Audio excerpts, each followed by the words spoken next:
Well, hi everybody. Thanks for joining us today. We've got a great topic on tap here for those of you that are in real estate. One of the single best things that you can do for your business is self development. We uh, we get a lot of information from a lot of different resources. A lot of the books that you'll hear about from experts, quote unquote, out there are books that typically have thinking even in the title of their book. From Change Your Thinking, Change Your Life, As a Man Thinketh, the magic of thinking big. I mean, the list goes on and on and on, and almost everybody will state that there's power in changing the way that you think, the way what your thoughts are. Today, we're joined by our guest, Dr. Roger Hall, who is actually going to talk about how we accomplish that. It's not just that you should do it and what the benefits of doing it are, but how you're going to do that. So we've got Dr. Hall. He's a business psychologist, an executive coach. How are you doing today, Dr. Hall? I'm doing quite well. I'm grateful to be here. Thanks, Jared. Excellent. Yeah, we appreciate you having you being on the episode. We do want to also I'll highly recommend your books, your DIY Brain, Staying Happy, Being Productive, and then your course, your expedition course, are all amazing. I've read them and been through them. Well, thank you for the kind words. I really appreciate it. Thanks for helping me spread the word. Yeah, absolutely. We'll get to the neuro nerd a little bit later on because that actually Yeah. gets into the details of how it is that we can change our thinking. How do we rewire physical brain structure as well as how we kind of reprogram our thoughts. So we'll get into that a little bit later as we go on. But I do have a couple of housekeeping items I want to get into. For those of you that I haven't met, my name is Jared Lee. I'm the associate broker and team lead at My Home Connection. We do have a sponsor for today, and that's the Perfect Real Estate Business. We've developed this over the last couple of decades. Dr. Hall is partnering with us on the kind of the mental, the coaching, the lifestyle, the mentoring and the training side of things. And then we've implemented other tools and techniques over time here to fill in the gaps of deficiencies within our real estate industry. But obviously today we're talking about the mental component, and we'll share with you how you can take advantage of the Perfect Real Estate Business at the end of the episode. But for now, we'll bring Dr. Hall back in. Actually, you know what? I do want to quickly back up just a little bit here, and that's not just to change the way you think, but also the importance of understanding that most don't think. Not too long ago, I read a book by John and Pam Strain, and there was a comment made that 5% of people think, 15% think they think, and interestingly, 80% would rather die than think. So I really want to get into that thought with Dr. Hall so we can see where you might fit within those percentages, and then we'll move on in later episodes into how we can accomplish that. So what's your thought, Dr. Hall, on that ratio? Is that in alignment with your experience? Oh, I don't know about the exact ratios, Jared, but I think what the quote authors are getting at really does have some truth. That most people live lives that are quite distracted, and so that they don't spend any time at all in quiet reflection. And I've met people who say, I don't want to do that. That would freak me out. I always gotta be filling my head with something. I gotta keep busy, um, because the content of what's going on in their head is so troubling to them. That's probably the best way to say it, for any number of reasons that they don't want to think about what's in their head. And so to become self-aware is kind of a risky proposition for some people. Yeah, I what are you mean, gonna? they'd rather be stoned or drunk or um, distracted in some other way. Yeah, I've learned, I believe, I hope it's accurate, but those are exits which are exiting you from the need to analyze your thoughts.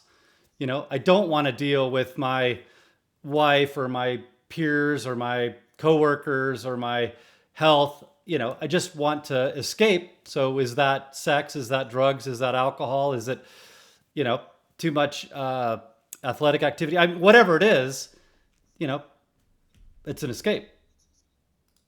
Yeah, and I'm a big fan of short-term escapes, but when they become long-term escapes, when they become long-term distractions, that's when they're quite destructive.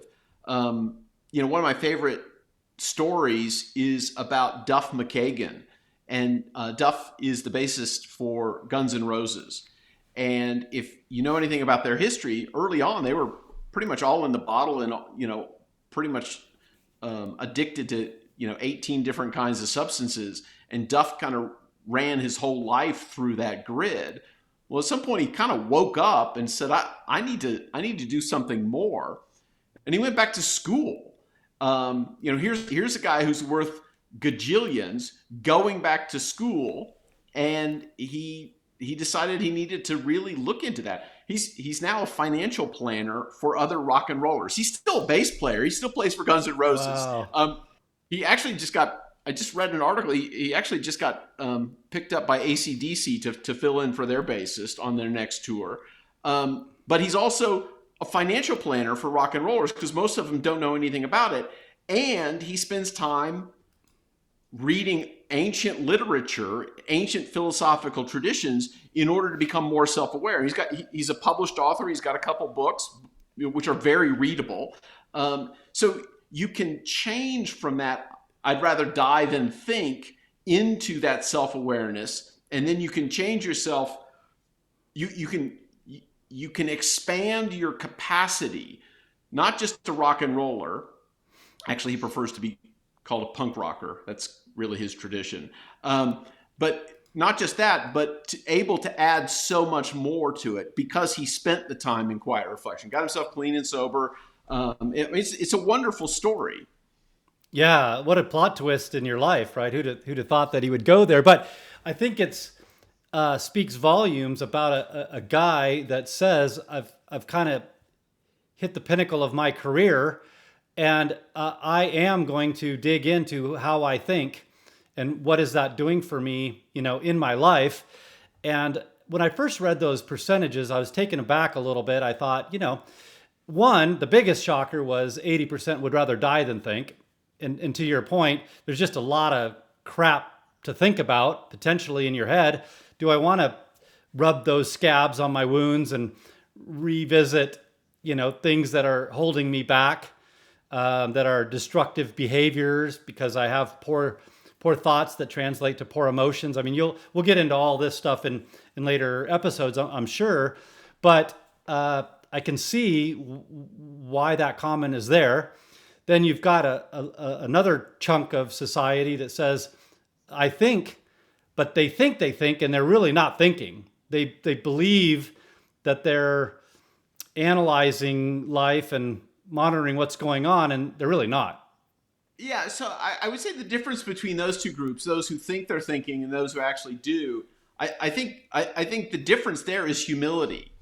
And I think a great many people like to pose as some sort of deeply philosophical person and so erudite, and they're really just showing off. And I think the real great thinkers, the people who spent time in that quiet reflection, when you have those dark nights of the soul, when you really look really hard at yourself, you gain a lot of humility. And so I think that may be the difference between those two groups. Interesting. Well, if we bring this kind of home to the real estate side of things, entrepreneurs have it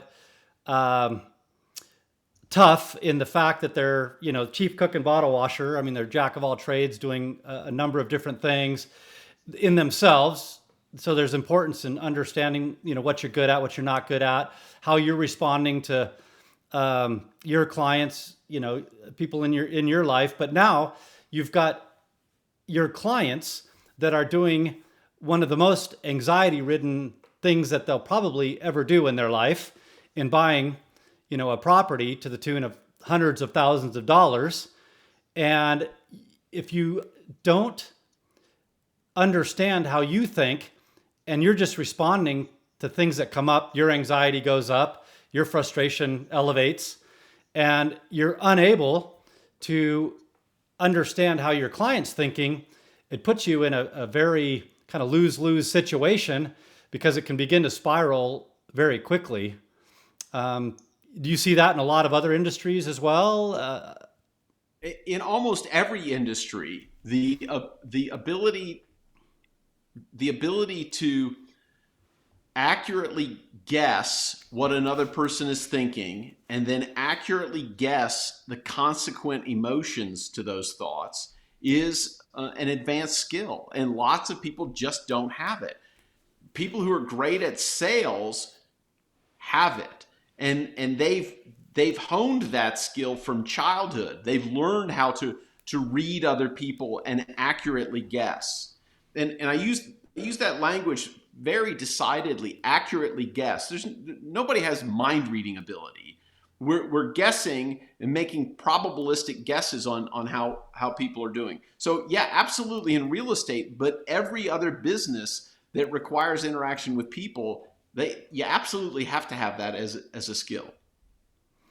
Yeah, and if you can control your thinking such that that's not sucking up, what I'll call bandwidth or CPU cycles, kind of a geeky way to phrase that, but your brain is processing, and if it's having to process its own junk, how does this affect me?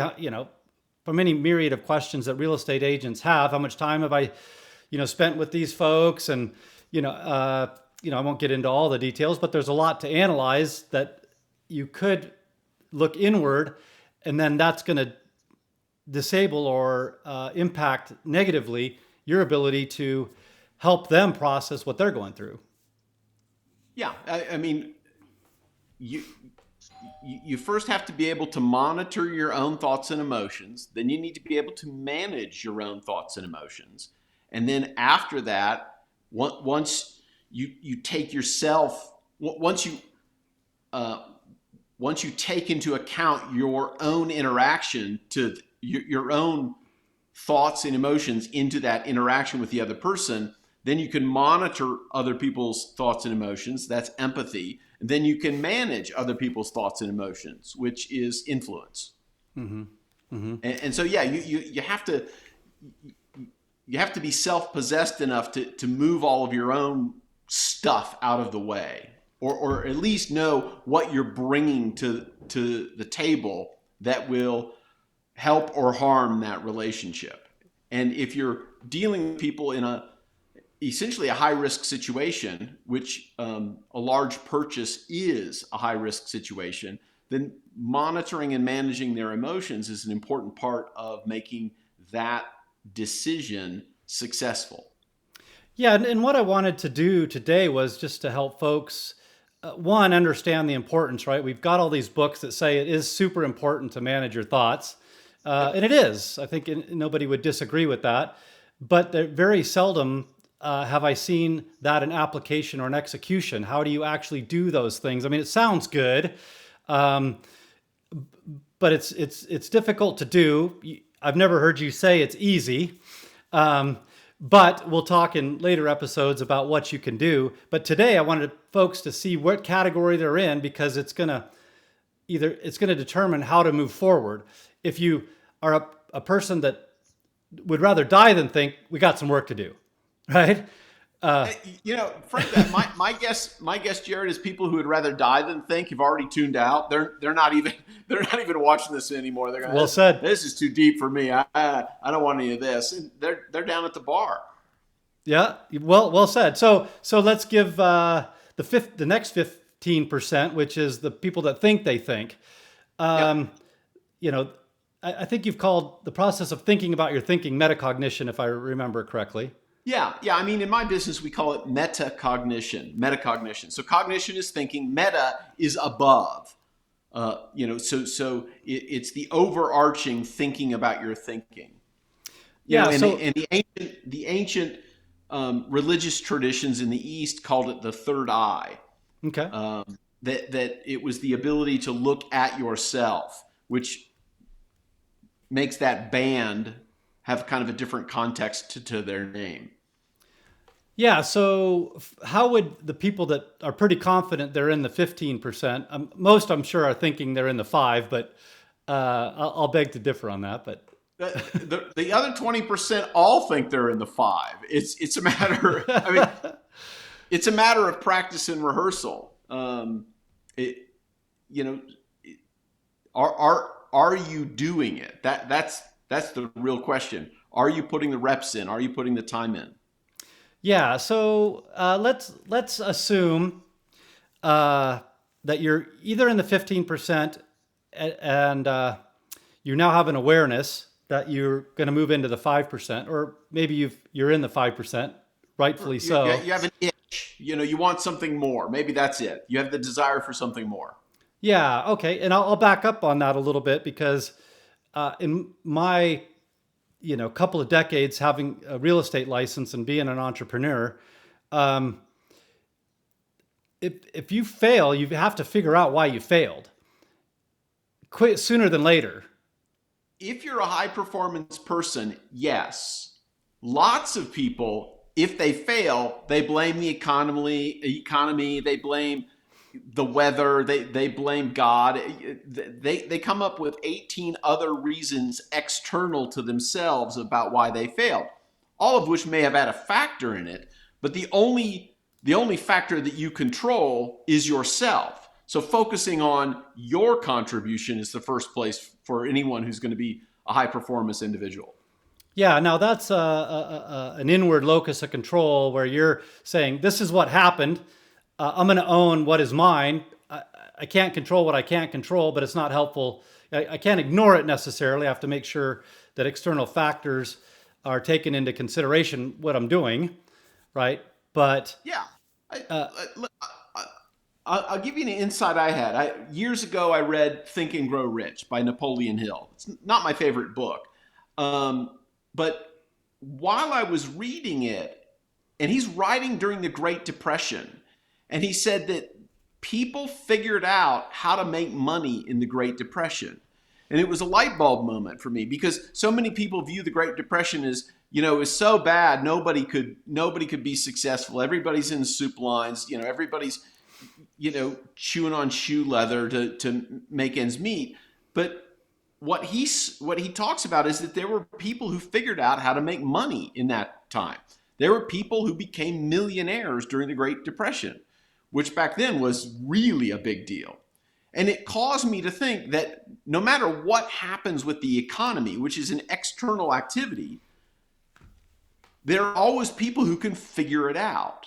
And so that's the internal locus of control, which is to say, boy, this is a difficult environment. This is a difficult context. But if somebody can figure it out, I'm going to imitate them. I'm going to watch what they did or are doing, and be successful. In this case, financially, because they could do it. yeah, in our industry, it is akin to the ability to say, because the market's shifting, interest rates are going up, whatever the circumstances are, I can't be successful. Then you won't. Right. There's that famous quote. Whether you think you can or whether you think you can't, whether you think you can or whether you think you can't, you're right. Right. Right. So, in our industry, homes are always being bought and sold. It's just to what degree, at what volume. So if you say people don't quit getting a divorce or quit growing out of their current house or relocating, or having children. Yeah. I mean, it just happens. That's one of the big indicators. People keep having kids. Yeah. Yeah. So I guess what I'm leading up to is there's a lot of reasons, and I'm sure there are in other industries, but it's to blame it on the external forces and say, I can't do it. Here's a reason to give up versus, okay, this is the circumstances. What's reality? Reality is homes are being sold and people are buying homes, buying and selling. What do I need to do to adjust to the now new market? And I need to analyze my thinking. Is it going in a positive direction or in a negative direction? Yep. Am I going to make myself successful in this now new economy, in this changing market? Or am I going to blame it on other things and find a reason to exit through some other way or to be less active. I mean, name it, right? Yeah, or find another job. That's fine. I mean, people can do that, but very successful people, and again, I don't mean just financial. I mean in every aspect of their life, have figured out, okay, this is a hardship. How do I sort this out? How do I figure it out? And which requires thinking, which requires creativity. Yeah. Yeah. So, again, today, just capturing it all as, which category you're in. My guess is, like you said, a lot of people are already, exited the show. Some people are going, man, do I really fit into that 15% or not? And then others are going, I do think, but, how can I change my thinking? And we don't have time in this episode to talk about how do I change my thinking. We're going to do that later on, but I just really wanted to begin the process of, acknowledging where you're at in the grand scheme of things. Yeah, I think if you want to, the 80%, whatever that number is, they're not here anymore. The remaining 20%, the difference between those who think they've got it all put together and the 5% who don't, I think would be teachability, which is related to humility. What do I still have to learn? How can I be taught? How can I study so that I can become better? The 5 years after I got out of graduate school, I was as dumb as I ever was in my entire life. Because I read so much in graduate school. On average, I read about 250 pages a night for 5 years. And afterwards, I just stopped reading. And so for 5 years, it was nothing but comics, like the Sunday paper cartoons. I didn't read anything. And then after about 5 years, and I thought I was so smart, but I hadn't done anything to improve myself. I hadn't done anything to develop myself. And then after those 5 years were up, I said, boy, there's a lot of stuff I don't know. I need to get back to studying. And I haven't stopped. And so I think the thing that makes a person in that 5% is realizing I'm not the smartest person in the room, nor do I ever want to be the smartest person in any room I'm in. And how can I learn from the people around me? How can I learn from books? How can I learn from podcasts? How can I learn from anything? Yeah, absolutely. Well, there's a scenario in one of your books. We're probably getting to the tail end of our time. We're trying to keep it to 30, 40 minutes long, but I want to leave enough time for a story that you told in one of your books, and that's when you were stranded at an airport.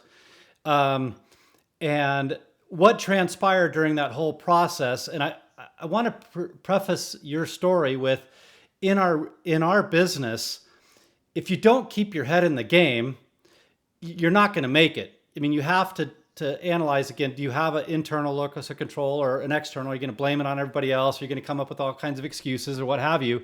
But I think that story kind of perfectly captures what we as agents in our industry could do to bow out of coming just shy of success in our business.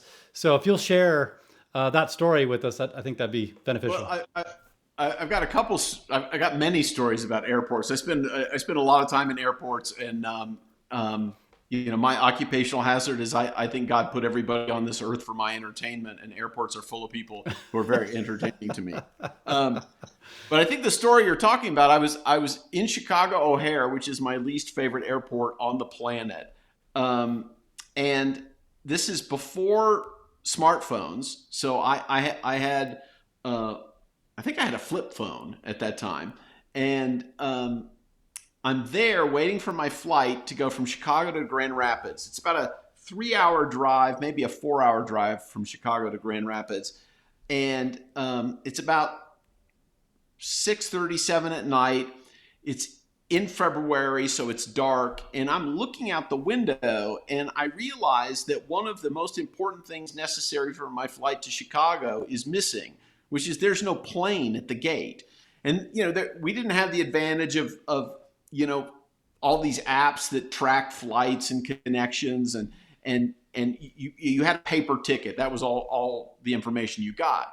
And I'm looking out the window. I think I need to go ask the gate agent. So I stand in line. There are a couple people in front of me, and the gate agent answers the phone and then gets on the loudspeaker and says, "I'd like to announce flight number blah blah blah blah to Grand Rapids has been canceled. Please get in line for reticketing tomorrow and hotel accommodations. There's one more flight out tonight, but it is overbooked. So get in line for your hotel accommodations and reticketing." So I'm in line, and I get up to the front of the line, and I say, I got to get to Grand Rapids by 8 o'clock tomorrow morning. And the guy said, "Well, you're just not going to make it." And I said, "Well, I got a meeting at 8 for work. I got to be there."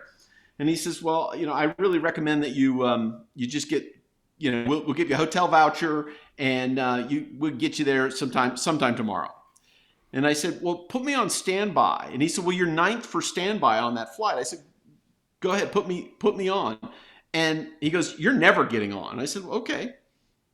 And so I start, and this is back when there were phone books. And so I go to the phone book and I start dialing rental cars. And so I think, it's a 4-hour drive. I'll just rent a car, drive to Grand Rapids. So I'm trying to get a rental car to Grand Rapids.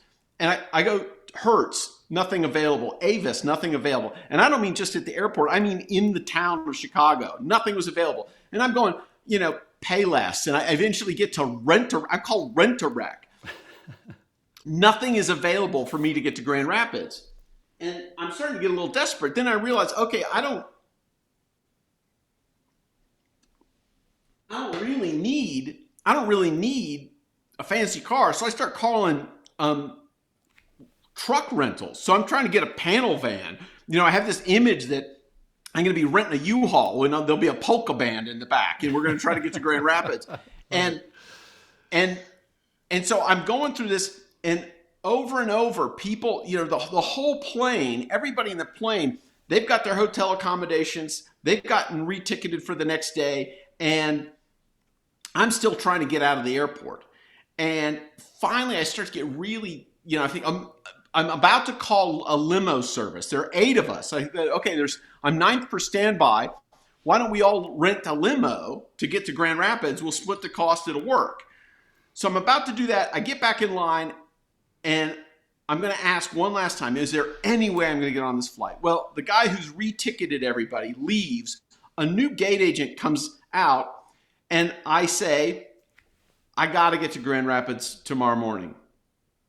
And he says, well, let me check. And he goes, oh, I guarantee you'll be on that flight. And I said, I'm ninth for standby. And he said, well, at this point I was 8th because a woman in front of me had quit. So I'm 8th for standby.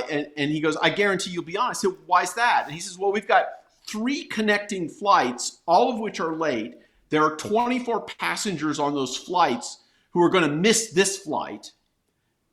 So there are going to be extra seats on the plane. It's like, yeah. Yay. So I get my ticket for the next flight. All those people are back at their hotel eating warm cookies. They don't have a chance to get on the flight tonight because they left. So my question and I got on the flight, and there were extra seats. So my question to people is, what did I do to get on that plane? Because I had internal locus of control. I thought I could figure it out. Well, if you look at everything that I did, none of it was productive. So I had the illusion of control. But even the illusion of internal control is helpful because it kept me at the airport. It kept me in the game long enough to take advantage of a change in the rules. And in real life, the rules change all the time. So as long as you stay in the game, as soon as you give up, you're done. Right. But if you keep trying, you've got a shot. And so I made it to Grand Rapids. There have been other days when I have done all those same things and I didn't make it. But I have increased the odds that I could get a good outcome because I tried things that were unanticipated. I mean, I've even had a gate agent book me on another airline to get me home, which is never done. And if you ask, sometimes it happens. Now, sometimes it doesn't happen, but I've even had that happen because I asked. I said, well, I'm not supposed to do this. This kind-hearted woman who was a gate agent, she's not supposed to do it.